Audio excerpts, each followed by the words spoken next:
Everyone, including you, is always panicking about the real estate market here in Canada. If you buy now, will the bottom fall out? Or if you sell now, will you lose money the next time the market takes off? And with policymakers saying everything is fine and then saying things aren't fine and then making more policies suggesting that everything might be fine, you as the viewer of this channel trying to grasp onto any inkling of the market stabilizing, well, you have no idea what to think, causing some of you to panic buy while others put off their purchases, only waiting for a better entry point. And those that already own wonder if they should sell now in hopes of timing the market. Maybe they want to sell while they can still afford their mortgages, or if they should just stay put because, well, how bad could raising 3 kids in a 1-bedroom apartment really be? Well, today I hope to set your mind at ease because I'm going to share with you the current market conditions that are pointing towards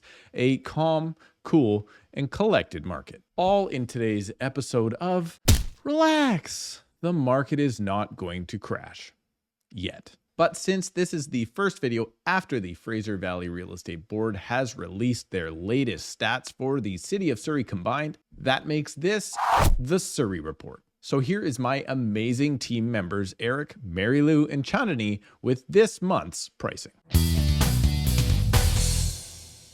Looking at our detached market, we had 175 sales in the month of August. That is a 14.4% increase from the 153 sales we seen in the same period last year. Our benchmark price is $1,675,400.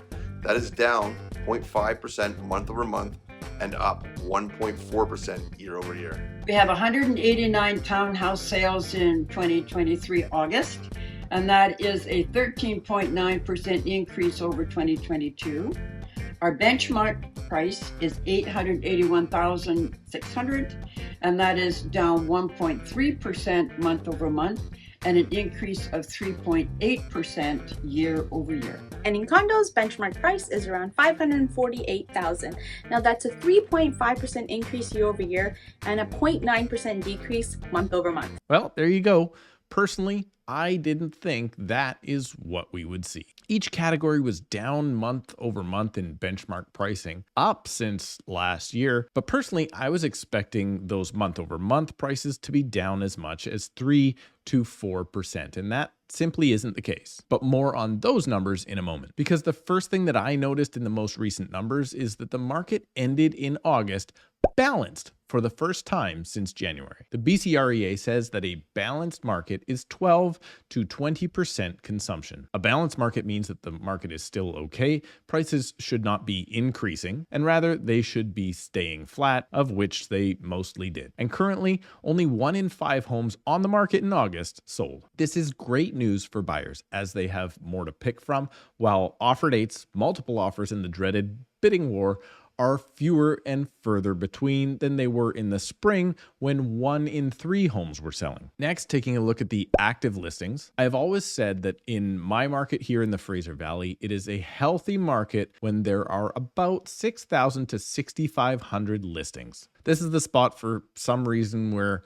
home buyers can maybe take their time, look at a bunch of properties before finding the right place to offer and negotiate on at a fair price. And where sellers still can predict roughly what their home will reasonably sell for, and then homeowners don't have to adjust for a rapidly increasing or falling marketplace. And as of shooting this video, the current market sits at 5,562 active listings on the market between North Delta and Mission. That's the Fraser Valley, if you didn't know. Meaning that hopefully if that number creeps up just a little bit more, we might be able to get rid of the bidding wars altogether. Next, prices flattened out kind of overall in August, with declines in Surrey detached benchmark pricing and the other 2 asset classes, both townhomes and condos. But let's take a closer look at the average price as well as the amount of sales so you can better understand the marketplace. August saw 175 sales last month. That is up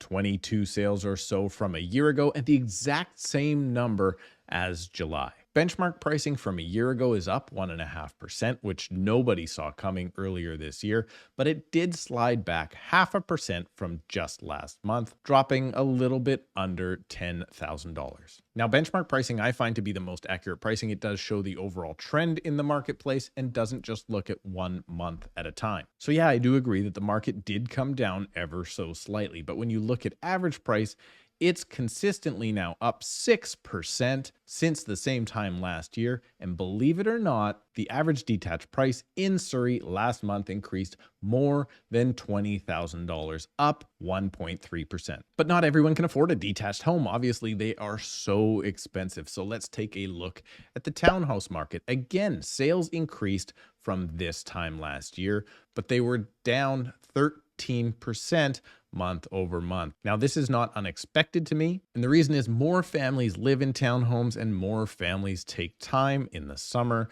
to spend time with family and go camping and do vacations because their kids are in school. As we reported in the Surrey Report, you saw about a $30,000 increase in townhomes from this point last year. Remember, that's when the market was falling. And then we saw prices retreat to the tune of about $11,500, down 1.3%. But again, now let's look at the average pricing. We're up 2.8% year over year. An average price drop since just the previous month, 2.9%, as we would expect because interest rates went up. Townhouses are obviously heavily financed. Again, these are working class families for the most part, so they are usually much more susceptible to any mortgage rate changes. Condos, though, are proving even more resilient than townhomes. We saw 207 sales this month, 169 last year, but that 207 was down 7% from 224 in July. So you can see that the benchmark price was up 3.5% and down almost 1% month over month, as Chandani reported earlier. Both year over year and month over month average prices were up basically 2%, or to the tune of about $10,000 higher since last month and since last year. So I don't see any numbers there that shock me into thinking that the market is sliding off or shooting up, and that, well,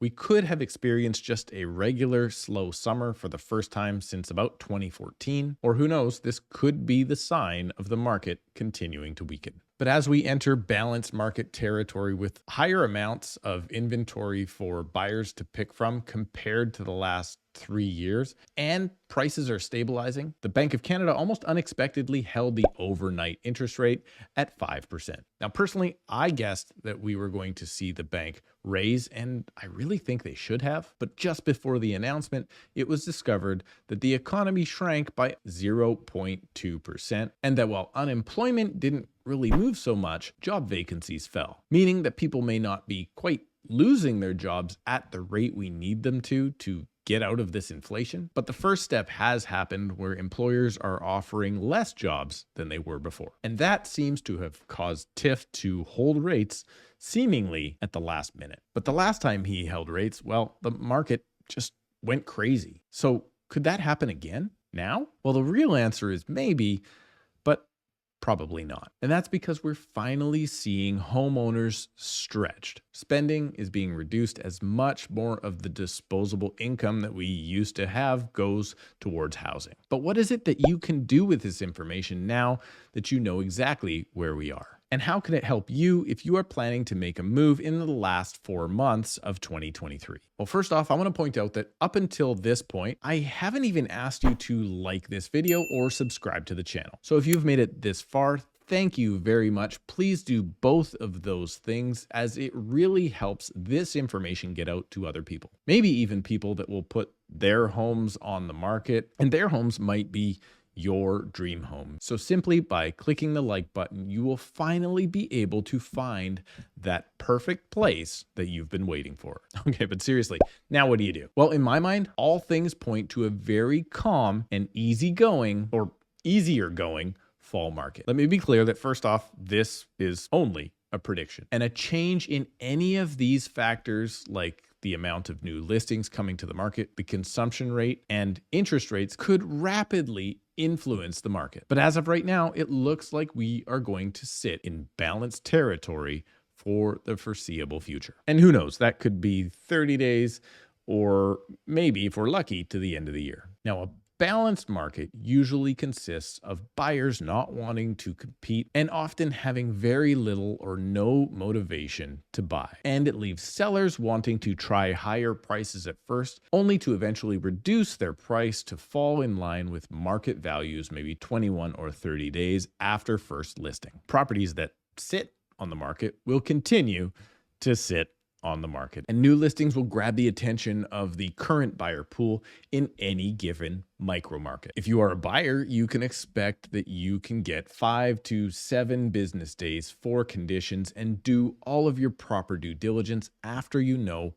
the purchase price. And if you do find a hot property and you do end up competing, you likely don't have to overshoot the list price by nearly as much as you did before. But if you're selling, don't expect to get unconditional offers right now. And please, please, please, please stop underlisting your home. If you list your home for $499,000 and won't accept anything under $650,000, then just start at $650,000 or $659,000 and stop wasting your time and the time of the buyers. And now more than ever, please remember these 3 age-old real estate truths. First off, time in the market beats timing the market. Trying to time the market is no easier in real estate than it is in the stock market. Get rich quick schemes barely and rarely ever work out. 2, never plan to buy real estate if you don't want to hold that property for at least 5, if not 10 years, because you never know where the market will go. And if you have only 2 years of staying power for your investment and 2025 is a tough year,